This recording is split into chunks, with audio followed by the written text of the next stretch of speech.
Ladies and gentlemen, my name is Paul Heyman. Lisbon, gotcha. Lisbon, never forget being there. Just absolutely loving it. Absolutely loving it. You're watching Feedback on SIC Radical.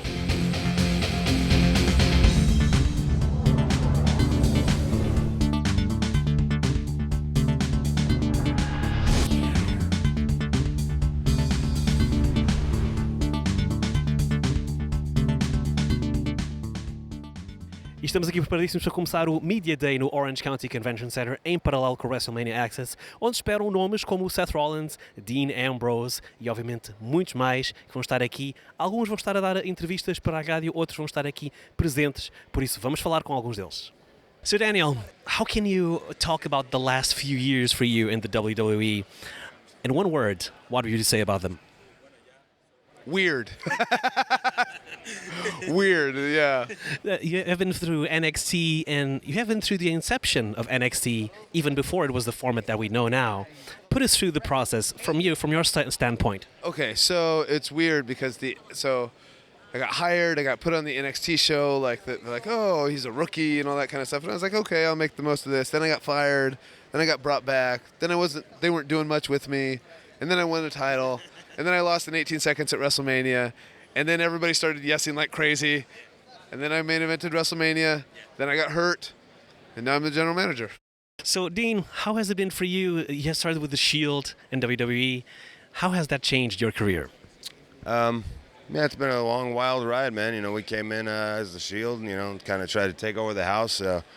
Had a great run there and, moved on to doing my own thing the last few years. And it's been it's been a crazy ride, Kind of never expected things to go kind of exactly how they've gone, and it's been just fun and rewarding, and every day is a new surprise.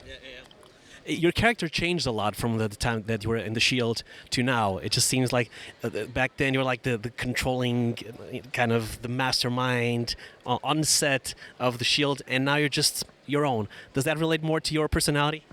Yeah, I think, back then we were just, the Shield was just kind of its own thing. It was kind of one character comprised of three guys, just a serious, ass-kicking, three-headed dog, And, I think I've just been given the opportunity to just kind of be myself, whereas a lot of people are, pushed into they're pushed into being, something bigger and larger than life, and they get a big crazy entrance and pyro, and they've got a big song and dance about them.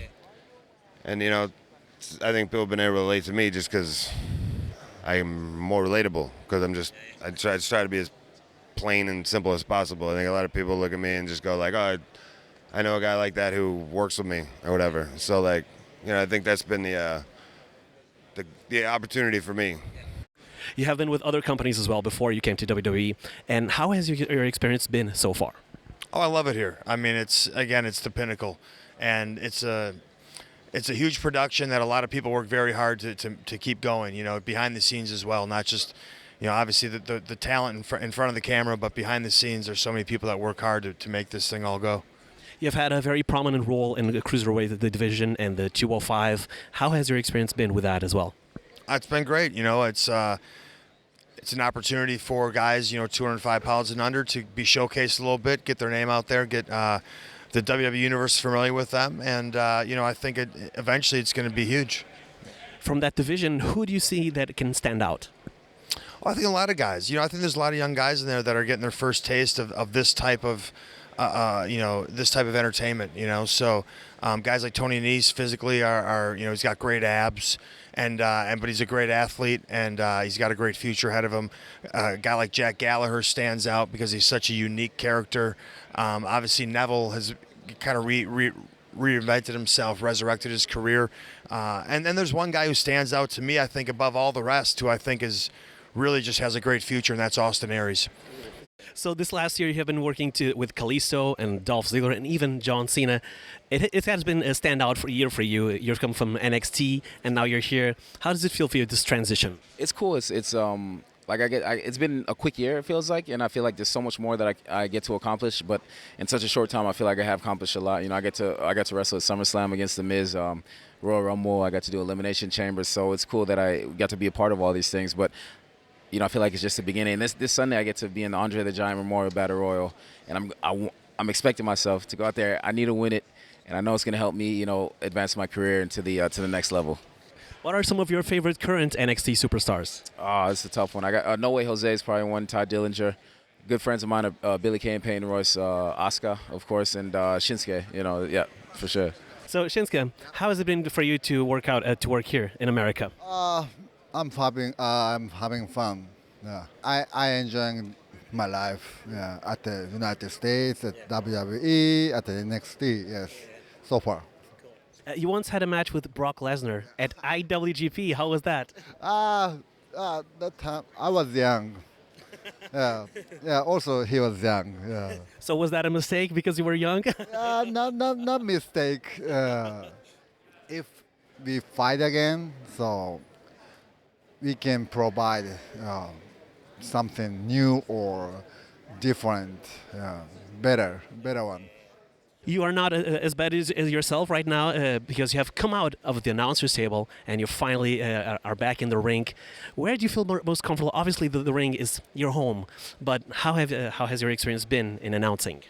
I really enjoyed it, and I'd never done it before, and it was a great experience, and I got to work with some other people like Michael Cole and Corey Graves who are just so good at what they do, and learn from them in a different capacity. So, you know, it's nice to have that experience, and I feel very comfortable with the microphone or in the ring. So, you know, hopefully that's going to bode well for me moving forward in the next chapters of my career. How would you describe the Yes Movement? Because it just seemingly came out of nowhere after WrestleMania 28. I was there. I remember vividly those 18 seconds, and then people just started yesing all over the country. Yeah, it's it's weird. I could tell that there was a build-up to it, right? It wasn't just, it exploded at WrestleMania 28, but there was a build-up to it before. I started noticing it. We were actually in Seattle a couple months before WrestleMania 28, and I saw people with all these yes signs. And I'm from Washington State, so it's like it's kind of my home city when we wrestle there. And so, but I noticed it there, and I was like, oh, wow, that's neat, you know? But then when we started seeing on the live events, like there were more people who would be like doing the yes thing and everything. And then WrestleMania, when I lost 18 seconds, like people were hardcore wrestling fans were outraged, and then the night after WrestleMania, everybody was just like, because the whole arena was just yesing the whole show, and so it was from there it really took off. What do you take from that all members of one faction or one group at one time became world champion?